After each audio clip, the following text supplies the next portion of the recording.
O ano de 2024 termina positivo para o setor lácteo, após os desafios enfrentados em 2023.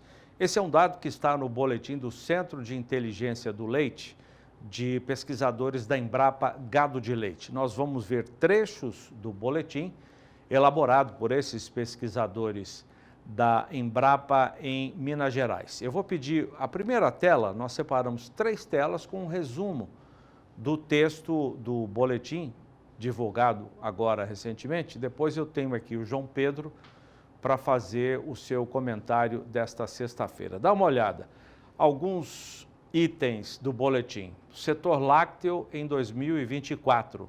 Segundo os pesquisadores, houve níveis adequados de rentabilidade ao produtor. Melhores preços pagos ao produtor, aumento de vendas no varejo. E do lado da indústria, também um ano positivo. A indústria manteve as margens, aumentos da produção. De janeiro a setembro, o aumento foi de 1,5%, produção leiteira. E o boletim não deixa de mencionar os impactos das enchentes no Rio Grande do Sul. Rio Grande do Sul, que é um importante centro de produção de leite, que teve, além dos problemas nas propriedades, além dos problemas com o gado, houve também problemas de logística. O produtor não tinha como alimentar o gado porque a comida não chegava, não tinha estrada. Enfim, foi um ano bastante problemático, mas no geral, segundo o boletim da Embrapa, foi um ano positivo para o setor lácteo brasileiro. Boa tarde, João Pedro. Boa tarde a todos vocês. A questão do leite, esse ano melhorou, em parte que o custo da alimentação dos animais caiu bastante, né? Você teve o farelo de soja e o milho, que são 2 elementos importantes na formação de custo, caíram. O mercado acabou comprando e também houve uma certa pressão por parte dos produtores no sentido de segurar um pouco as importações de leite, que aconteceu muito em 2023. Entrou muito leite do Mercosul, que não é tarifado em função do acordo do Mercosul, e esse leite muitas vezes vinha na forma de leite em pó. E as indústrias reidratavam aqui, aí derrubavam o preço do leite fluido, ou longa-vida, ou leite, ou barriga mole, que eles chamam, aquele leite que vende em saco plástico. Então, esse ano aconteceu isso. Como houve um aumento de produção, o mercado acabou, o importado não pesou tanto no processo que aconteceu em 2023. Vamos ver outra tela? Aqui nós resumimos o boletim do Centro de Inteligência do Leite, que destaca o balanço leiteiro em 2024. Os pecuaristas apontam que a produção de leite este ano deve crescer 1,6% em relação à produção do ano passado.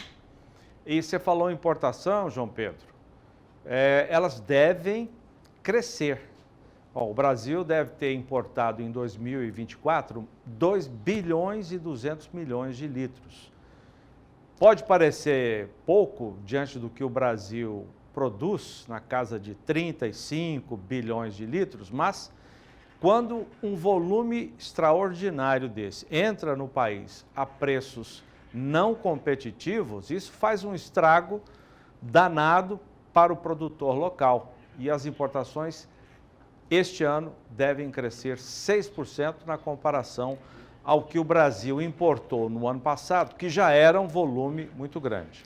O leite tem 2 destinos básicos, né? Um é o leite longa-vida, que hoje assumiu. Uma dona de casa vai no mercado, compra 4, 5, 6, uma caixa de longa-vida, dura uma semana, 10 dias para ela. O outro é a questão do leite que é produzido para fazer queijo, né? Então o brasileiro ele come muito leite através de queijo também, porque todas as pizzas, o mussarela, tudo é feito a partir do leite que produzir. E também a questão do leite em pó. O leite em pó brasileiro, ele enfrenta essa concorrência desse leite que vem do Mercosul, basicamente do Mercosul. Ou, em alguns casos, alguns países que porventura está sobrando leite, alguma coisa assim, eles colocam no mercado, às vezes até com subsídio. Então, essa era a grande briga dos produtores. Olha, tudo bem, em condições iguais nós disputamos. Agora, se entrar leite subsidiado ou com alguma outra vantagem fora do processo, aí não dá para competir com eles. Então, esses 2,2 representam 6% da produção brasileira. Né? Os pesquisadores não mencionam, até porque não está concreto ainda, o acordo Mercosul com a União Europeia. Nós tivemos esse ano, depois de mais de 20, 25 anos, um anúncio de que o acordo estaria de pé, seria assinado. Só que ainda não foi assinado, não entrou em vigor. Talvez por isso os pesquisadores não tenham mencionado. Mas, na sua avaliação, na sua opinião, João Pedro, quando entrar em vigor esse acordo, Mercosul, União Europeia, Brasil, com essa produção gigantesca que tem, Paraguai, Argentina também com uma boa produção, tem alguma chance do produto nacional entrar na União Europeia, que tem uma excelência muito grande, né? Inseminação artificial, a tecnologia de produção leiteira é muito avançada. Acontece que eles vão criar restrições, pode ficar tranquilo. O leite na Europa ele é muito subsidiado, você não tem condição de competir, de produzir para competir com o Brasil em condições iguais de mercado. A grande parte do orçamento da União Europeia é para pagar subsídios para o produtor. A União Europeia hoje enfrenta problemas de mão de obra, enfrenta problemas de clima, uma série de outros fatores que encarecem o leite. E o leite no mundo inteiro está saindo da pequena propriedade rural, que era o padrão de produzir leite aqui na América e especialmente no Brasil, partir para grandes empresas. Esse que é o problema maior que eu acho que o produtor vai enfrentar. É como ele concorre com as grandes empresas produtoras de leite, porque essas grandes empresas, elas mantêm centenas, milhares de cabeças de animais, fazem inseminação, têm estrutura de ordenha mecânica, tudo é quase uma verdadeira indústria. A própria China, que foi um grande importador de leite em pó uns 10 anos atrás, ela fez um esforço tão grande na China que hoje ela é quase autossuficiente no leite, mas com esse modelo da concentração. Aqui no Brasil, esse produtor pequeno, ele perde o espaço ano após ano, porque ele não tem escala, a qualidade do leite fica prejudicada, porque nem todos têm resfriador, a indústria não busca, não busca diariamente o leite. Então, tem uma série de fatores que estão tirando esse pequeno do processo. Você sabe, João Pedro, que comparado com outros anos, o ano passado, 2022, pandemia também, eu ouvi pouco, ou quase nada, esse cenário da saída do pequeno produtor da atividade leiteira. Em anos anteriores, essas informações vinham num volume muito maior, quer dizer, o produtor que não tem acesso à tecnologia, aquele que tem dificuldade para conseguir melhorar a genética do gado, esse vai deixar o processo.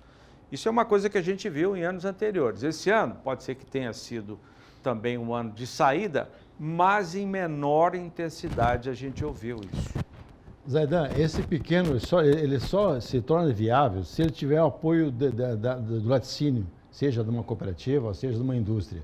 Porque ele tem que ter escala para poder ter veterinários que vão lá fazer a inseminação, tem que ter escala para montar uma estrutura de ordenha mecânica, porque a mão de obra está muito difícil nessa área. Se não tiver mão de obra familiar, empregado, é muito complicado, porque o leite é um negócio que é de domingo a domingo. E você tem que tirar leite com chuva, com frio, com sol, tem que tirar leite, a vaca não pode ficar sem ordenhar. Então, e outra coisa, esse leite, a questão de qualidade do leite é fundamental. Você produzir um queijo de qualidade, você produzir um leite de longa vida, você tem que ter uma qualidade na ordenha, no armazenamento e no transporte. Então, a dificuldade maior é essa. As cooperativas, por exemplo, no Paraná, muitas delas têm um serviço de terceirização. Eles vão lá na fazenda do produtor, vão lá, plantam milho, colhe o milho, faz a silagem, entregam pronta a silagem para o cara no silo. Tem equipes fazendo isso. Porque ele sozinho ele não tem como comprar um equipamento desse, é muito caro e ele não tem escala. Então, se as cooperativas e os laticínios se organizassem no sentido de apoiar os produtores, eles poderiam manter esse produtor na atividade. Porém, se não houver isso aí, é muito difícil ele se manter. Temos mais uma tela com o resumo do boletim do Centro de Inteligência do Leite. Agora, com as expectativas para o ano que vem. Os preços ainda estarão firmes no mercado internacional. E uma das razões está apresentada aí, dificuldades de aumento da oferta global.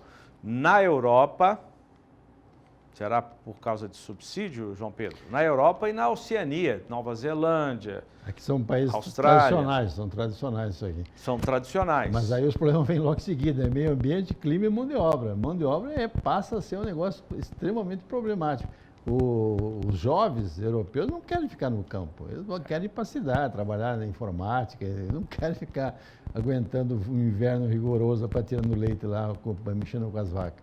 E também a questão ambiental, cada vez mais vai ter mais legislação a respeito de resíduos, você pega agora a Europa está com 2 graus, 3 graus negativos, alguns momentos negativos. O que acontece? Todo esse esterco, tudo isso aqui congela. Fica congelado. Isso tanto vale para gado leiteiro, como para suíno, etc. Quando chega a primavera, aquilo descongela. Aí fica um cheiro, fica uma formação de metano. Então, tudo isso faz parte desse problema aí que segura a ampliação. E outra coisa, os limites de subsídio também estão apertados. O orçamento de todos os países da União Europeia estão apertados. A Inglaterra saiu da União Europeia, uma das razões que ela falava que era o valor que ela pagava de subsídio para os outros países, os produtores de outros países da União Europeia. E a questão climática também pesa, né? Seca, calor excessivo. Agora na Espanha deu umas chuvas torrenciais, lógico que isso atrapalha muito o produtor lá. Então seriam os entraves, que eu acredito que para o Brasil também são entraves na produção leiteira no ano que vem. A questão climática sempre vai pegar, né? O meio ambiente, também as cobranças que seguirão feitas ao Brasil, e mão de obra que você citou, a mão de obra ficando cada vez mais difícil. Aqui no Brasil nós temos 50 milhões de pessoas que recebem bolsa do governo, 50 milhões, 25% da população brasileira. Esse pessoal não pode ser empregado. Porque a hora que ele assinar a carteira, ele pode perder a bolsa. Então, tem 50 milhões de pessoas. Por isso que tem uma taxa de desemprego muito baixa no Brasil. Porque não tem. Então, todo esse pessoal, uma parte, lógico, poderia servir para trabalhar nas granjas de leite, nas granjas suínas, etc. Não trabalha. Bom, vou pedir a tela novamente para mais um resumo do boletim do Centro de Inteligência do Leite. Aí está dizendo o seguinte, que a demanda global vai ser equilibrada, ou seja, não haverá, a oferta será difícil, né, de aumentar, porém tem esse outro lado que diminui o problema. A demanda global vai ser equilibrada, não vai aumentar a ponto de trazer um preço altíssimo no mercado internacional, né? Aliás, o primeiro item dessa tela é que os preços do leite serão firmes no mercado internacional no ano que vem. A explicação está aí. Demanda global equilibrada, não haverá um aumento da demanda. E isso aí, somando com os entraves, fica quase que no 0 a 0. É o que a gente está entendendo que tem no boletim do Centro de Inteligência da Embrapa. Aqui no Brasil, real desvalorizado, estamos vendo agora. Aliás, eu vou pedir para a Yane preparar a cotação do dólar hoje, que caiu.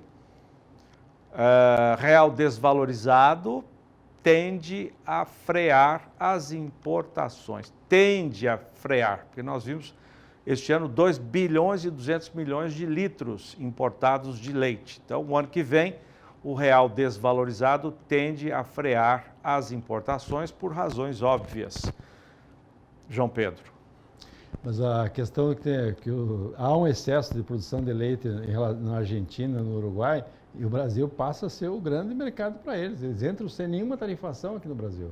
E eles têm um custo menor de produção. Eles não têm esse custo Brasil que pesa, energia, mão de obra, encargos trabalhistas, etc. Eles não têm com o mesmo peso que tem no Brasil. Então, E outra coisa, o pessoal questionava se não havia algum subsídio nesse leite que chegava aqui no Brasil.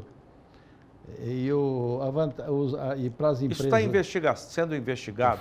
Foi investigado. Falou-se muito na época, né? Nós mesmo entrevistamos o pessoal da Associação do Nós leite. ouvimos agora, entrevista exclusiva do ministro da Agricultura do Uruguai, negando que não tem, ele está...